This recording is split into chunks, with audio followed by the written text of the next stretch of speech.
Yet another effort to bring calm to the Middle East. U.S. Secretary of State Antony Blinken has arrived in the hope of securing a ceasefire between Israel and Hamas. This is his fifth trip to the region since the Hamas terror attacks of October 7. Blinken is in Saudi Arabia and is also stopping in Egypt, Qatar, and Israel. The proposed deal would allow the phased release of Israeli hostages in exchange for Palestinian prisoners. Blinken also wants to prevent further regional escalation of the conflict. The U.S. has retaliated against attacks on its forces with airstrikes on Houthi rebels in Yemen and other militias backed by Iran. DW correspondent Fajzullin is in Jerusalem. He told us earlier what's at stake for Blinken with this visit. Quite a lot at stake, all right, Sarah, you can say that. First of all, there's the worry about regional spread. I mean, already this is escalating, and we're receiving reports through of reprisal attacks in Syria on a US-backed Kurdish group with some deaths reported there in a deadly drone attack. That's in response to the attacks that the US and the UK have launched. There have been US deaths, the first US deaths in this conflict, as you know, which sparked this response, and the US saying this is just going to be the beginning.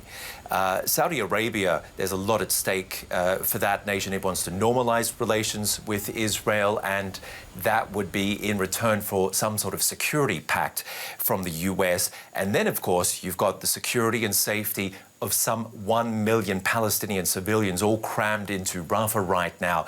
The problem being with them being crammed into that region is that Israel is threatening to move in there. It's already launched strikes with scores dying overnight on the outskirts of Rafah.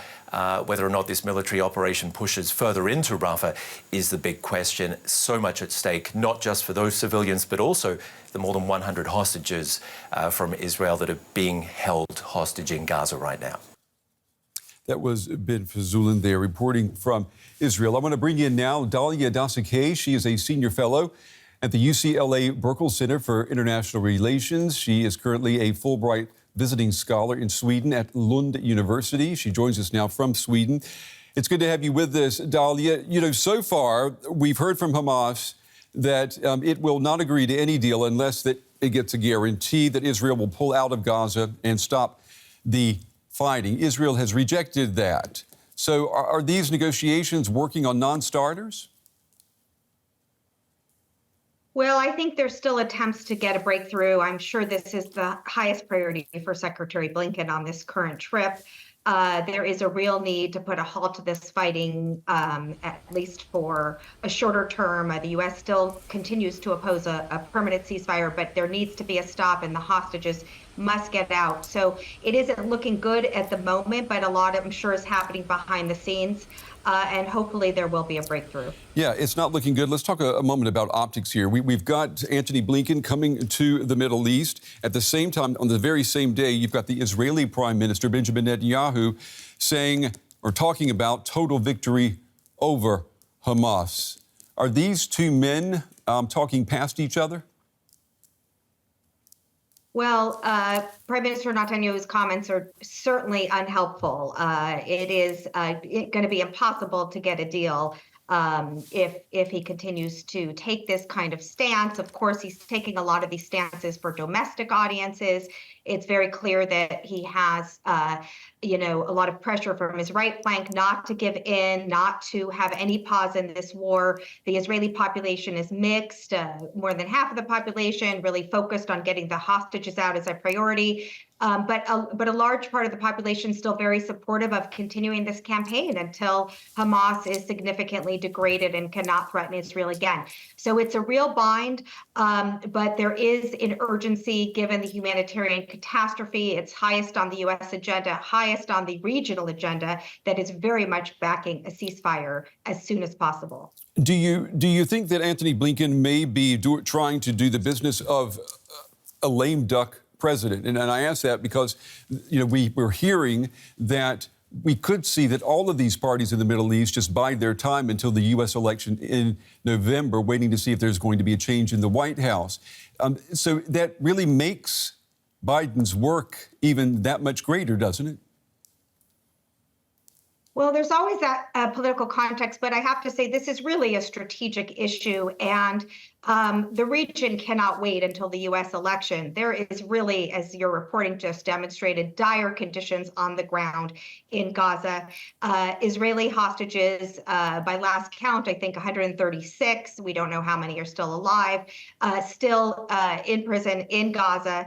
The urgency is of highest order. So I think it's important, and I'm sure there are preferences in the region, but this is really a strategic question, not a domestic one.